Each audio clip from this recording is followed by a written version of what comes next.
The #1 college football recruit in the country is believed to be focusing on 5 schools. He goes by the name of Arch Manning. In this video, I will go over how Arch Manning could potentially fit in these 5 programs that he's focusing on. Stay tuned. Before we get into the video, if you love college football, you can't wait till Saturdays. You got a favorite team. You follow them every Saturday. You can't wait till game day. You follow their recruiting, see what recruits is committing to them. Go ahead and subscribe to the channel right now. It's free. On this channel, I upload daily college football content. I'm talking about 3 to 5 videos per week on college football recruiting, college football news, and pretty soon in the near future, we're going to be vlogging. I'm talking about going on vlogging to game days, taking visits, touring facilities, hopefully practices. As the channel gets bigger, the more and more we can do. So if you love college football, go ahead and subscribe to the channel right now and share it out to your buddy. Maybe he'll enjoy the content as well. But let's get into the video. Whose world is this? The world is yours. The world is yours. It's mine. Whose world? Now, Arch Manning is the nephew of Peyton and Eli Manning, and he's the #1 overall recruit for the class of 2023. The Louisiana product has pretty much offers from every school in America. And Arch actually took multiple visits during the 2021 college football season. While the Mannings have been patient with the 5-star quarterback's recruitment, he could be getting closer and closer to a decision. Now, Arch is believed to be focusing on these 5 schools. Comment below, do you think you know these 5 schools? Because chances are, you're right.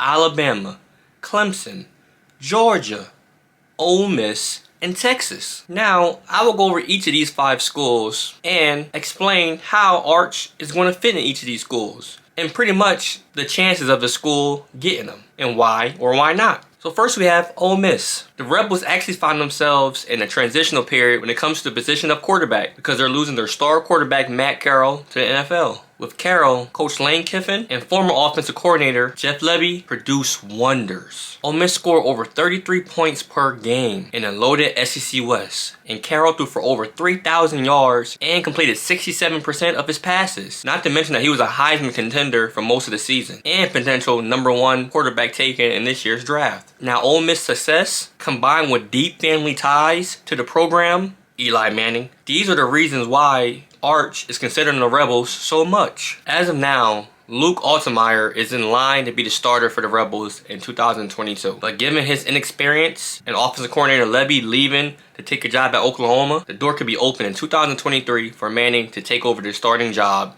and be the quarterback of the future. Now, next on our list is Alabama. Heisman winning Bryce Young is definitely the starting quarterback for the Crimson Tide next season. The sophomore completed 67% of his passes and threw for over 4,800 passing yards for the season. And barring any major setbacks, Bryce Young will most likely enter the NFL draft next season. This will likely create a scenario where Arch Manning will battle for the starting quarterback job with this year's 5-star signee, Ty Simpson. Not an easy task, but something that's not impossible for Manning to do as a true freshman. Our third school on the list is Clemson. Perhaps more than any of these other schools, Clemson needs Arch Manning. First-year starter DJ Uiagalelei struggled this past year. He threw more interceptions with 10 than he threw touchdowns, which was 9. And he only completed 55% of his passes. Now, the Tigers did sign 5-star quarterback Cade Klubnik, and the kid is a baller. But don't forget, DJ was also a 5-star signing at one point.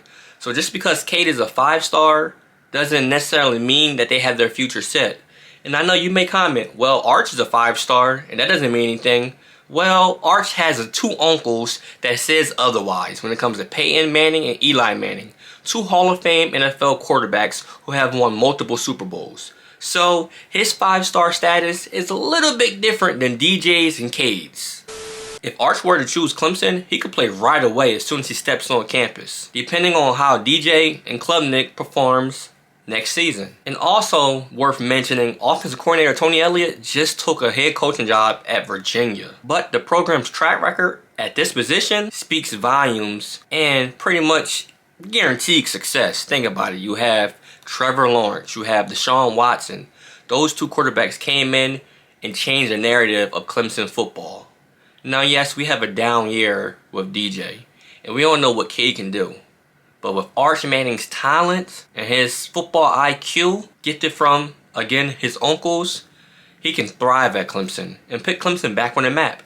Now, fourth school on the list is the national champions, the Georgia Bulldogs. Surprisingly enough, the national champions could use a quarterback for the future. Senior Stetson Benson only has 1 year left of eligibility. And JT Daniels, the other quarterback on the roster that received some playing time, just hit the portal again. I mean, Georgia does have another 4-star on roster in Carson Beck, but he played very little in his 2 seasons at Georgia so far. The Bulldogs also added another 4-star quarterback recruit in Gunnar Stockton, who will be on campus this upcoming fall. So Georgia technically has many options, but no clear answer for the quarterback position for the future. And if Manning were to sign at Georgia, he will be the program's most talented option at that position moving forward. And the last school on our list is Texas. Now, the path for playing time at Texas may be the most murkiest out of all of his options. And that is due to new transfer quarterback that just came in, Quinn Ewers, who only spent 1 year at Ohio State. Now, 24/7 Sports handed Ewers a perfect score when it comes to being a high school recruit. So, he's not coming to Texas for no reason. Think about it. The starting quarterback from this past season at Texas hit the portal right away once Quinn committed to Texas. So, Quinn is coming to Texas for a reason. He left Ohio State and he's coming back home to Texas. So, Arch coming to Texas may not be the right decision unless Quinn comes to Texas and doesn't live up to expectations. If Quinn lives up to expectations, I don't see Arch coming to Texas whatsoever. But the main reason why Arch likes Texas is because their head coach Steve Sarkisian. He has a reputation of developing quarterbacks and get them to the next level. And there you have it, the 5 programs that Arch Manning, the #1 overall recruit in the class of 2023, is focusing on, and how he'll fit in each program, and what's the chances. Me, if I had to take a guess, I would have to say it's either going to be between Clemson and Alabama. Nick Saban usually gets the players that he wants. And think about it, Bryce Young, he's going to play next year. Arch is going to be a senior in high school. And then once Bryce leaves to the league, because 9 times out of 10 he's going to declare after next year, Arch can come in and start right away. And then on the other hand, you have Clemson. Clemson is struggling. You know, I don't think DJ is the answer at quarterback. And Cade, he is a dog, but nobody knows how he's going to play. We'll just have to wait and see how the year plays out for Clemson. But if Arch was to commit right now, I'll have to say Alabama. And then to give you a dark horse, I'll have to say Oklahoma. Comment below where you think Arch is going. Like I said, I think it's either Bama or Clemson. But comment below your thoughts. And also comment below if you think Arch is the real deal. Because everybody thinks he is, including myself. I mean, when you have 2 Hall of Fame uncles that can teach you everything they know, it's pretty hard to fail. But comment below your thoughts. And like I always say, if you love college football or college football recruiting, go ahead and subscribe to the channel right now because it's free. And while you at it, leave a like for your boy. But until next time,